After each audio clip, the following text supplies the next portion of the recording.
हाय viewers, जरा सोचिए, अगर कोई बच्चा जन्म से देख नहीं सकता, गांव में पैदा हुआ हो, गरीब हो और समाज ने भी उसे यह कह के ठुकरा दिया कि यह बच्चा कुछ नहीं कर सकता, तो क्या उस बच्चे का फ्यूचर वहीं खत्म हो जाता है? आज हम उस इंसान के बारे में बात करते हैं जिसने अंधेरे को अपनी कमजोरी नहीं, अपनी ताकत बनाई। एक ऐसा लड़का जिसे स्कूल में एडमिशन देने से मना कर दिया गया था, साइंस पढ़ने से रोका गया था, परंतु वही लड़का आगे चलकर MIT जैसे prestigious university, Massachusetts institute of technology में एडमिशन लेने वाले इंडिया का फर्स्ट ब्लाइंड कैंडिडेट बना और इस कैटेगरी में फर्स्ट इंटरनेशनल स्टूडेंट बनने का भी इतिहास रच डाला। करोड़ों की कंपनी खड़ी कर दी और हजार विकलांग डिसेबल लोगों को एम्प्लॉयमेंट तक दिया। तो ऐसी है हमारी श्रीकांत बोला की कहानी। यह कहानी श्रीकांत बोला भारत के उन असाधारण व्यक्तित्वों में से है जिन्होंने यह साबित कर दिया कि शारीरिक अक्षमता सफलता की राह में बाधा नहीं होती। 7 जुलाई 1991 को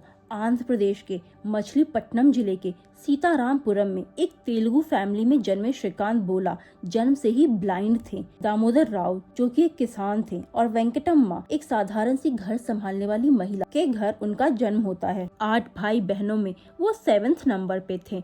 लोगों की नजरों में हमारे सोसाइटी में जन्म से ही अंधा होना एक बहुत बड़ा पाप माना जाता है, परंतु कहते हैं ना, अगर कुछ कर गुजरने का जज्बा हो तो आगे बढ़ने से हमें कोई कभी नहीं रोक सकता। आज श्रीकांत एक बड़े एंटरप्रेन्योर हैं जो कि बोलेंट इंडस्ट्रीज प्राइवेट लिमिटेड की CEO, को-फाउंडर और चेयरमैन हैं। दोस्तों, आज हमें उनकी यह उपलब्धि दिख रही है, परंतु बचपन में समाज और यहाँ तक कि अपने टीचर्स ने श्रीकांत को बहुत उपेक्षित किया था। बचपन में नॉर्मल स्कूल में एडमिशन लेने से लेकर हर कदम पर उन्हें व्यवस्था के खिलाफ भारी स्ट्रगल करनी पड़ी थी। यहाँ तक कि साइंस सब्जेक्ट जैसे कोर्स में एडमिशन पाने के लिए श्रीकांत को गवर्नमेंट तक से लड़ाई करनी पड़ी। कोर्ट में चैलेंज किया, तब जाके कहीं उनका सपना पूरा हुआ। श्रीकांत बचपन से ही कुछ नया सीखना चाहते थे। 10th में उन्हें काफी अच्छे मार्क्स आए थे, परंतु ब्लाइंड नेत्रहीन होने के कारण उन्हें आगे की पढ़ाई साइंस में करने से रोका जा रहा था। जब बहुत कोशिशों के बाद भी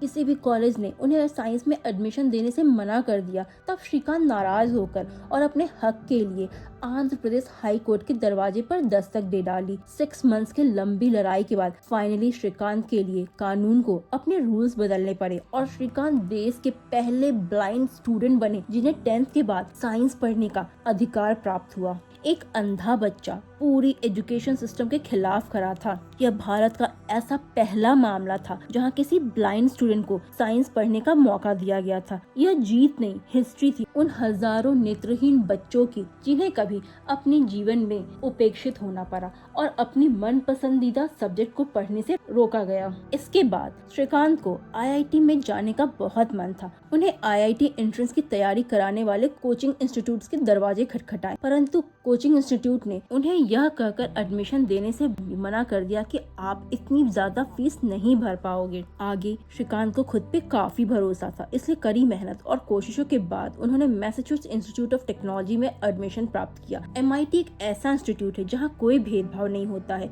उस इंस्टीट्यूट में जनरल कैटेगरी और विकलांग बच्चे को एक साथ शिक्षा प्राप्त करने का अधिकार है, कोई रोक टोक नहीं है। श्रीकांत ने MIT से मैनेजमेंट साइंस में ग्रेजुएशन कंप्लीट किया। वैसे अमेरिका में रहना भी श्रीकांत के लिए आसान नहीं था। नई भाषा, संस्कृति, लैंग्वेज, कल्चर और अपनी आंखों से कुछ न देख पाने की चुनौती, सबको श्रीकांत ने अपने दोस्तों, टेक्नोलॉजी और खुद पे भरोसा रखकर अपना सपना पूरा किया। MIT में उन्होंने पढ़ाई के अलावा लीडरशिप क्वालिटी, इनोवेशन और सोशल एथिक्स, बिजनेस का भी ज्ञान प्राप्त किया। यहीं से उनके मन में एक सवाल आया, अगर मुझे मौका मिले तो मैं ऐसे लोगों के लिए काम करूंगा जिन्हें समाज, हमारे सोसाइटी ने कभी मौका नहीं दिया, हमेशा ठुकराया है। अमेरिका के MIT से ग्रेजुएशन के बाद श्रीकांत के पास अमेरिका में बड़ी नौकरी, बड़े पैकेज के हजारों ऑफर थे, परंतु उन्हें अपने घर, अपनी धरती, अपनी इंडिया वापस लौटने का मन बना लिया और 2012 में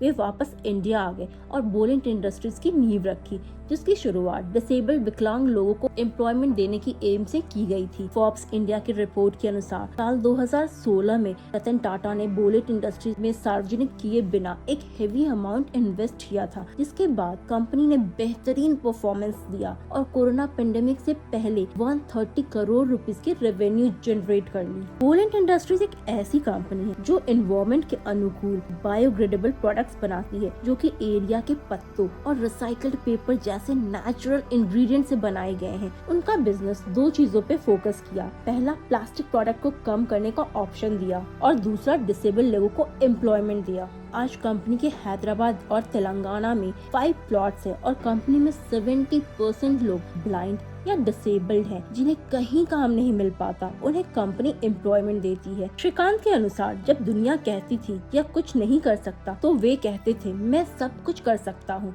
लोग कहते थे विकलांग लोग काम नहीं कर पाएंगे, परंतु श्रीकांत ने यह प्रूव किया कि मौका मिले तो वो चमत्कार कर सकते हैं। यहाँ तक कि श्रीकांत को ईयर 2017 में फोर्ब्स एशिया 30 अंडर 30 की लिस्ट में इंक्लूड किया गया। 2021 में वर्ल्ड इकोनॉमिक फोरम की यंग ग्लोबल लीडर लिस्ट में भी जगह दी गई। जब श्रीकांत ने अपनी कंपनी शुरू की थी तब लोग हंसते थे, ये कैसी कंपनी है जहां अंधा सीईओ है, दिव्यांग एम्प्लॉइज है। पर श्रीकांत का जवाब था, मैं प्रॉफिट के साथ ही साथ एक बेहतरीन इंसान बनाकर दिखाऊंगा। और उन्होंने यह प्रूफ किया कि काबिलियत शरीर से नहीं, सोच से आती है। श्रीकांत कहते हैं, मेरी सबसे बड़ी सफलता किसी अवार्ड में नहीं बल्कि किसी के चेहरे की मुस्कान बनने में है। तो दोस्तों, अगर श्रीकांत बोला अंधेरे में जन्म लेकर दुनिया को रोशनी दिखा सकते हैं, तो हम और आप किस बात का इंतजार कर रहे हैं। श्रीकांत बोला की कहानी न केवल पर्सनल चुनौतियों को दूर करने के बारे में है, यह उन चुनौतियों को दूसरों के लिए अवसरों में बदलने के बारे में भी है। एक ऐसा समाज जो अक्सर विकलांग व्यक्तियों